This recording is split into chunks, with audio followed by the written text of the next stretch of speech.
अब आगे।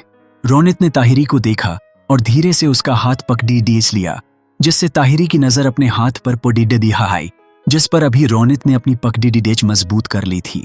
ये महसूस करके ताहिरी के शरीर में सन्नाहट पैदा हो गई थी। उसे अचानक से ठंड का एहसास होने लगा और उसके गाल धीरे धीरे लाल होने लगी। उसने अपनी नजरें उठाकर दोबारा रोनित को नहीं देखा, लेकिन रोनित की नजर उस पर ही टिकी हुई थी। रोनित बस एकटक उसे देखे जा रहा था। जब उसने देखा कि ताहिरी अब कांपने लगी है, तो उसने सोचा कि उसे ठंड लग रही है, तो उसने अपना कोट निकालकर ताहिरी के ऊपर ढक दिया। ये देखकर ताहिरी ने रोनित से कहा, ये आप क्या कर रहे हैं? रोनित ने उसे देखते हुए कहा, तुम्हें ठंड लग रही है ना, तुम कांप रही हो। रोनित की ये बात सुनकर ताहिरी ने अपने हाथ को देखा, जिसे रोनित ने दोबारा पगडी डाच लिया था। ताहिरी ने खुद से कहा, यह ठंड वाली कपकपाहट नहीं है, ये तो कुछ और ही है। उसने ये काफी धीरे से कहा था, जिस वजह से रोनित सुन नहीं पाया। ताहिरी ने एक नजर रोनित को देखते हुए कहा, आपको ठंड? रोनित उसकी बात को काटते हुए बोला, मैं एकदम ठीक हूं। ताहिरी ने बस अपना हाँ में सर हिला दिया। वो दोनों इस वक्त काफी नजदीक बैठे थे, इतने कि उनके कंधे एक दूसरे से टकरा रहे थे। रोनित अभी भी ताहिरी को देखे जा रहा था, जिसका एहसास ताहिरी को हो रहा था, और उस वजह से उसके गाल और लाल होते जा रहे थे। रोनित ने उसके गालों को देखते हुए कहा, चेरी वाले गाल। ये सुनकर ताहिरी का पूरा चेहरा लाल हो गया। शर्म से उसका सर झुक गया था। उसने अपना हाथ रोनित के हाथ से हटाने की कोशिश की, लेकिन नहीं हटा पाई, क्योंकि रोनित में उस पर पकड़ी डीच और मजबूत कर ली थी। ताहिरी को अचानक से घबराहट होने लगी थी, क्योंकि रोनित उसके करीब हो रहा था। ताहिरी बात बदलना चाहती थी और वहां से भाग जाना चाहती थी, लेकिन अब तो जैसे उसके ना तो पैर आगे बढ़ा रहे थे और ना ही उसका दिल भी ऐसा चाहता था। रोनित को उसके चेरी वाले गाल बहुत प्यारे लग रहे थे और साथ ही साथ बहुत टेस्टी भी लग रहे थे। ताहिरी के नजदीक पहुंचते पहुंचते वो उसके बेहद पास पहुंच गया था।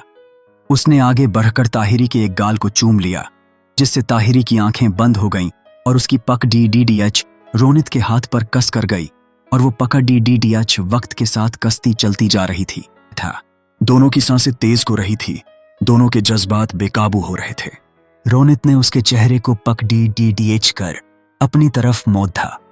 तब जाकर ताहिरी की नजरें उठीं और रोनित के चेहरे को देखने लगी। रोनित ने उसे देखते हुए उसके माथे पर आ रही उसके बालों की लटों को बहुत प्यार से साइड करके, आंखें बंद करके उसके माथे को चूम लिया। ताहिरी के होंठों पर एक बहुत प्यारी मुस्कान आ गई।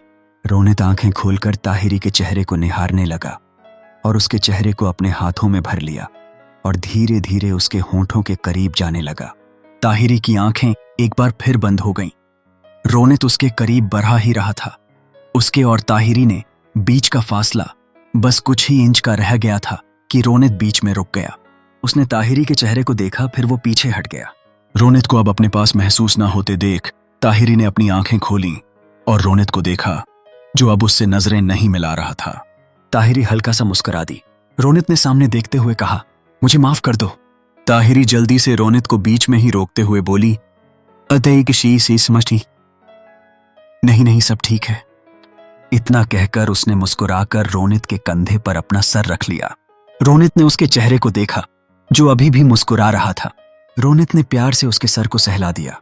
ताहिरी ने रोनित के कंधे पर सर रखे हुए कहा, आपको खड़ूस मेजर की चिंता रहती है ना, मैं जानती हूं। ताहिरी की बात सुनकर रोनित ने मुस्कुराकर कहा, ती तो है, हम सब चाहें उसके साथ ही क्यों ना हो, फिर भी वो कितना अकेला है, ये बात मैं अच्छे से जानता हूं। ताहिरी ने महिका को याद करते हुए कहा,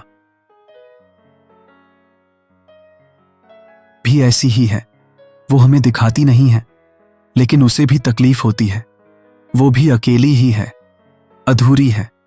वो भी मही ने हमेशा खुद से पहले हमारे बारे में सोचा है, लेकिन जब उसने खुद के बारे में सोचना शुरू किया तो वो खुद से ही दूर होती चली गई, क्योंकि उसे पता चल गया कि किसके बिना अधूरी है।